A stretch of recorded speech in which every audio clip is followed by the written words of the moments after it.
Shalom, kali ini kita akan membahas apakah benar Tuhan Yesus adalah anak Daud atau keturunan Daud. Ini adalah salah satu pembahasan yang cukup sering dibahas di dalam dialog antara Kristen dan non-Kristen. Ini penting untuk dibahas karena Tuhan Yesus harus menggenapi semua nubuatan yang ada untuk menjadi Mesias yang sah bagi bangsa Israel. Sebelum kami lanjut, saudara bisa mendukung pelayanan kami ini dengan mengklik tombol like dan subscribe supaya lebih banyak orang yang terjangkau oleh video-video kami. Oke, saya membuat video ini karena saya baru saja menonton sebuah video yang dibuat oleh seorang apologet Islam yang mengaku sebagai seorang doktor atau profesor, yang tentunya dari pembahasannya terlihat jelas bahwa pengetahuan orang ini ada di bawah dari gelar-gelar akademik yang disebutkan atau diklaim oleh para pendukungnya. Doktor atau profesor ini membahas bahwa silsilah Tuhan Yesus yang ada di dalam Lukas dan Matius adalah silsilah untuk Yusuf dan bukan silsilah untuk Maria. Dan oleh karenanya, dia menyimpulkan bahwa tidak ada bukti di dalam Alkitab bahwa Tuhan Yesus adalah keturunan Daud, karena Yusuf bukan orang tua biologis dari Tuhan Yesus. Jika orang ini benar-benar seorang doktor atau profesor, maka tentu penggalian materinya tidak sedangkal ini.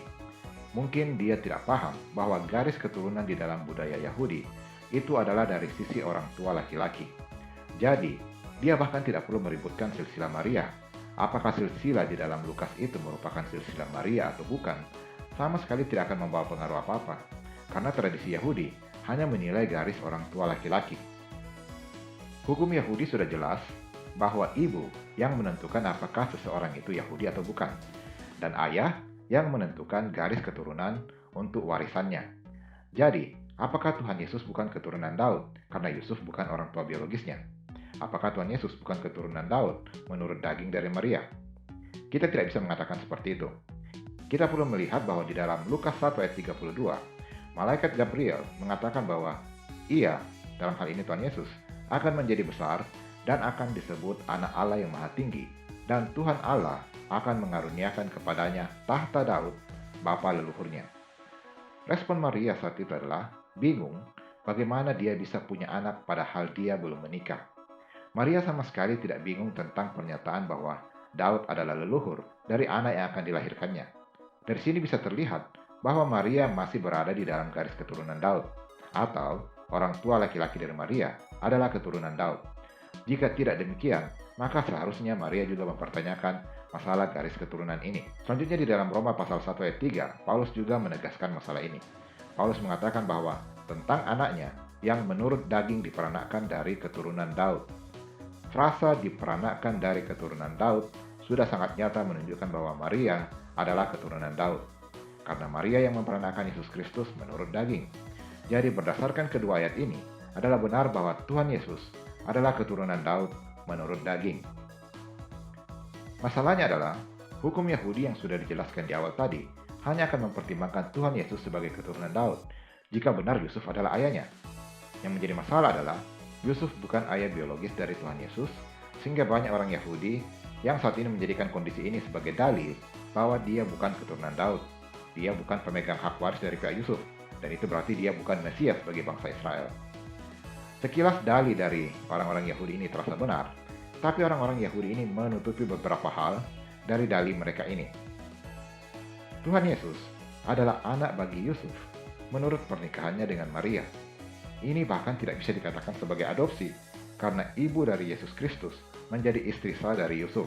Dengan demikian, Tuhan Yesus atau Yesus Kristus otomatis menjadi anak di dalam keluarga Yusuf. Di dalam Taurat, khususnya kitab Kejadian, dikisahkan bahwa Abraham berencana mengadopsi Eliezer hambanya menjadi ahli waris karena dia tidak mempunyai anak. Jadi bahkan anak yang diadopsi saja mendapatkan hak waris dari orang tua yang mengangkatnya. Kita juga bisa melihat dari kisah Daud di dalam tanah Yahudi, di mana Daud mengambil anak Saul menjadi istrinya. Tetapi anak dari Saul ini tidak mempunyai keturunan. Hal ini dituliskan di dalam 2 Samuel 6 ayat 23. Namun masih di dalam kitab yang sama, yaitu 2 Samuel 21 ayat 8, dikatakan bahwa anak dari Saul ini mempunyai 5 orang anak atau 5 orang putra. Bagaimana bisa dia mempunyai 5 orang anak atau 5 orang putra jika dia tidak pernah melahirkan? Di dalam Sanhedrin 19b dikatakan bahwa anak Saul ini merawat anak-anak yang lahir dari saudarinya yang meninggal, dan karena dia merawat anak-anak tersebut dan membesarkannya di dalam rumahnya, maka ayat ini memperlakukan dia sebagaimana dia sendiri yang melahirkan anak-anak tersebut, atau anak-anak itu dihitung sebagai anak-anaknya sendiri. Kisah Abraham dan kisah istri Daud ini sudah cukup menjadi landasan untuk menyatakan bahwa Yesus Kristus terhitung sebagai anak Yusuf sendiri, apalagi ini bukan melalui adopsi, melainkan melalui pernikahan di dalam hukum Yahudi. Jadi Yesus Kristus adalah sah sebagai keturunan Daud, baik menurut daging melalui Maria, ataupun menurut hukum melalui Yusuf. Sama sekali tidak masalah jika silsilah yang ada di kitab Lukas tersebut juga merupakan silsilah Yusuf. Mudah-mudahan penjelasan ini bisa membantu Anda memahami masalah ini. Sampai jumpa di video kami yang selanjutnya. Salam Solidio Gloria.